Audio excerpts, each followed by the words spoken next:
This is the new moisture meter from IKEA. How it works is you add your battery in, and then above the battery there's this little switch where you can choose your level of moisture that you want for your plant. For my plants, I'm probably going to choose either the middle one or the lowest one, as they're mostly aeroids and like to dry out between waterings. Once the plant has dried out to the level that you've chosen, a blue light will flash on top of the moisture meter. So basically, you will need one of these for every plant that you would like to use it in. So then once you've selected your moisture amount, you put it into your plant, you water your plant, and then you just let it go. And then in however much time it takes for your plant to dry out, it will send you a little blue light, and then you know to water it again.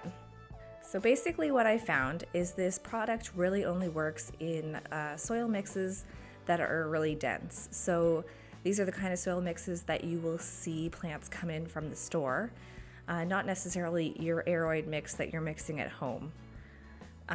So if you have a hard time getting your finger to go through a soil mixture, that's probably like the perfect soil for these IKEA meters. So I've chosen a few plants around my home to test this in.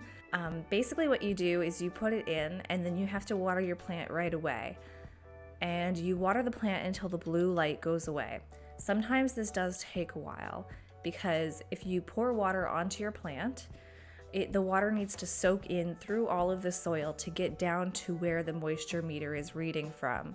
So what I like to do is I give the plant a little bit of water, and then I walk away. I leave it for 5 minutes. When I come back, if the blue light is still flashing, I'll give it a bit more water, walk away, come back. That way I'm not going to overwater my plant, because if you pour all like cups and cups and cups of water in right away just to get the blue light to turn off, like you're gonna have your plant sitting in water for way too long.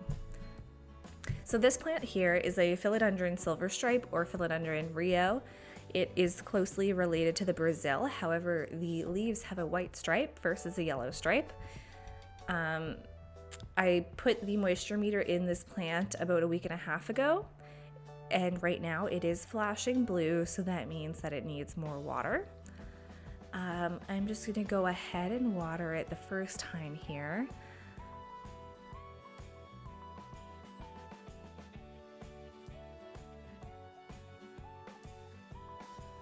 As you can see, that wasn't enough water, but I'm going to wait and then come back and water it again, and we're going to keep doing that until the plant is moist.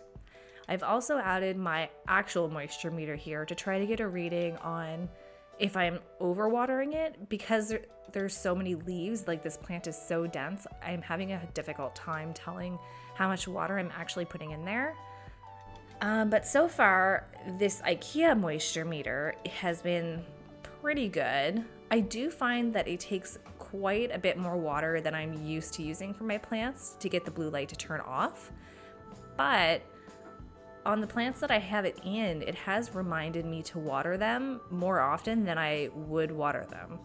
So a lot of my plants have kind of been having a rough winter, not just because of the lighting, but because I have a lot of heaters in my house, and a lot of the good places for lighting are right near a heater. So I probably haven't been watering them as much as I should.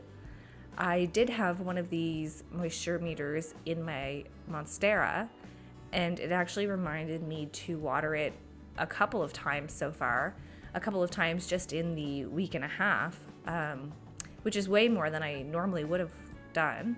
And it's looking so much more perky now. Clearly I had been leaving it go too long. So hopefully that's going to help it out in the long run. So overall, I do recommend this IKEA moisture meter in certain cases. I definitely wouldn't recommend it for your own homemade soil mixture, but if you do have a plant that you forget about, or it's hard to tell how much you've watered it, this might be a good option to kind of like remind you to water your plants. Just make sure that you're always checking the decorative pot that is holding your plant to make sure water isn't sitting in there for long periods of time. It's always a great idea to also have another moisture meter on hand so that you can double check how much water you're putting into your plant when you're watering it. If you like this video, please subscribe to my channel, and as always, I would really love a follow on Instagram. The link is in the description box below.